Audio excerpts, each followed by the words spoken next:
Assalomu hurmatli obunachilar, biz hozir Farg'ona viloyati Toshloq tumanidamiz. Toshloq tumanida poyezd yo'nalishining oldida 6 sotixlik kottejlarimizni biri sotuvga qo'yildi. Kottejimiz 3 xonadan iborat bo'lib, hozir birgalikda ko'rib chiqamiz. Videoni oxirigacha ko'ring. Do'stlar, darvozaxonadan kirganimizda bu tomonda naves bor. Bu taraf katta yalang hovli. Tashqarida tashqi sanuzel, hojatxona. Bu tomonda ko'rishingiz mumkin. Mevali daraxtlar ham bor, bitta ikkita. Hozir xonalarni bir qator ko'rsatib o'tamiz. Hovlining ko'rinishi.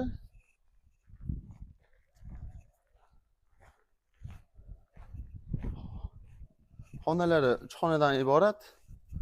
Mana xonalarni birgalikda ko'ramiz. Marhamat, ko'rishingiz mumkin. Do'stlar, xonaga kirganimizda katta hol, kirganda chap tarafda oshxona, olib o'tiradigan xona. Xonalarni ko'rishingiz mumkin. Remontlar tayyor barchasi. Eshikdan kirganda to'g'rida bo'lsa, bu tomonda mehmonxona. Bu yerda ham chiroyli qilib qo'yilgan. Bir qator o'zingiz ko'rishingiz mumkin.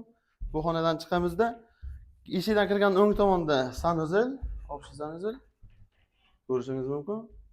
Jihozlar hammasi yaxshi, chiroyli saqlangan. Bu tarafda bo'lsa, uni yonida kattalar uchun yotoqxona. Kattalar uchun yotoqxonaning yonida yana bitta sanuzelimiz. Ichki hojatxona. Bu yerdan chiqqanda to'g'rida bolalar uchun yotoqxona. Bu tomonni ham ko'rishingiz mumkin. Keng, katta xona. Hamma xonalar katta-katta.